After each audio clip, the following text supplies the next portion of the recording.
गंगा के किनारे बसे उस छोटे से गांव में जहां अनुराधा की कहानी ने हर किसी के दिल में एक अजीब सी बेचैनी पैदा कर दी थी। चौथे दिन की सुबह कुछ अलग थी। मंडप सजा था। पंडित रामलाल मंत्रों की गूंज में खोए थे और अनुराधा लाल साड़ी में लिपटी अपने भाग्य से जूझ रही थी। सफेद कुत्ता जिसके गले में लाल कपड़ा बंधा था आंगन में बैठा था। उसकी चमकदार आंखें अनुराधा की ओर देख रही थीं।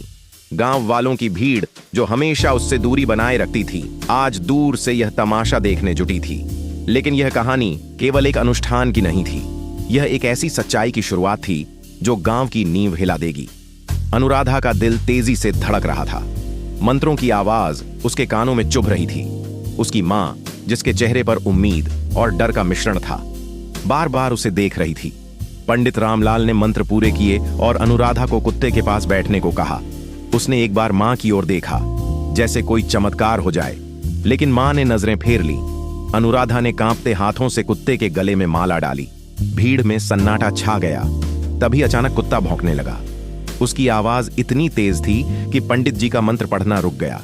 अनुराधा पीछे हट गई और भीड़ में घुसर फुसर शुरू हो गई। यह अशुभ है, किसी ने कहा। लड़की का दोष इतना भारी है कि कुत्ता भी इसे स्वीकार नहीं कर रहा। लेकिन यह केवल शुरुआत थी। जैसे ही रात गहराई, गांव में एक अजीब सी खामोशी छा गई। अनुराधा अपने कमरे में थी। उसका मन घृणा, डर और भ्रम से भरा था। मां ने उसे समझाया था कि यह अनुष्ठान पूरा करना होगा, लेकिन अनुराधा का मन विद्रोह कर रहा था। उस रात जब गांव सो रहा था, अनुराधा ने कुत्ते को आंगन से खोल दिया।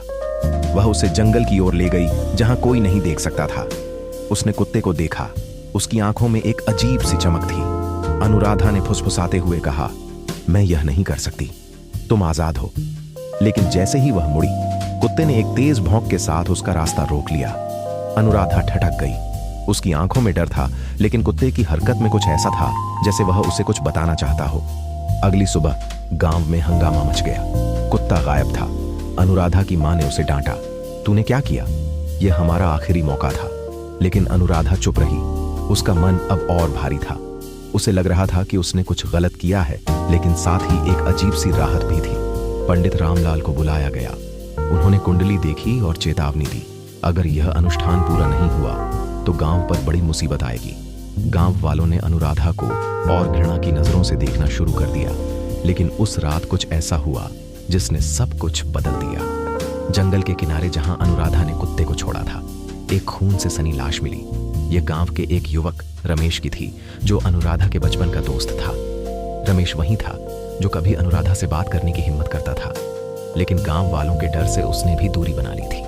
उसकी लाश पर गहरे घाव थे, जैसे किसी जंगली जानवर ने उसे नोच डाला हो। गांव में अफवाहें उड़ने लगीं। कुछ ने कहा कि यह अनुराधा का श्राप है, कुछ ने कुत्ते को दोष दिया। लेकिन अनुराधा का दिल बैठ गया। उसे याद आया कि रमेश ने एक बार उसे बताया था कि वह गांव के कुछ रहस्य जानता है जो किसी को नहीं बताएगा। पुलिस को बुलाया गया। इंस्पेक्टर विजय, एक सख्त और तेज तर्रार अधिकारी, गांव में आया। उसने अनुराधा से पूछताछ शुरू की। अनुराधा की आंखों में डर था, लेकिन उसने कुत्ते को छोड़ने की बात नहीं बताई। विजय को शक हुआ। उसने गांव वालों से बात की और पाया कि हर कोई अनुराधा को दोष दे रहा था। लेकिन विजय की नजर में कुछ और था। उसने जंगल में उस जगह का मुआयना किया जहां लाश मिली थी। वहां उसे कुछ अजीब निशान मिले, नाखूनों के निशान जो किसी इंसान के थे, ना कि किसी जानवर के। उसी रात अनुराधा को एक सपना आया। सपने में वह कुत्ता था, लेकिन उसकी आंखें इंसानी थीं।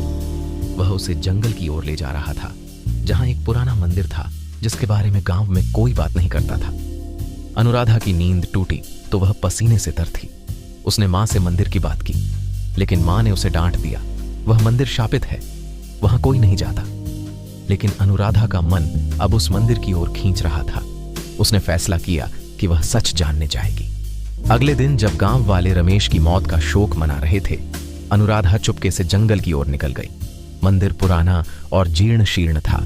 उसकी दीवारों पर अजीब से चिन्ह थे। वहां पहुंचते ही अनुराधा को एक ठंडी हवा का झोंका महसूस हुआ। तभी उसे वह सफेद कुत्ता दिखा जो अब तक गायब था। कुत्ता उसे मंदिर के अंदर ले गया, जहां एक गुप्त तहखाना था।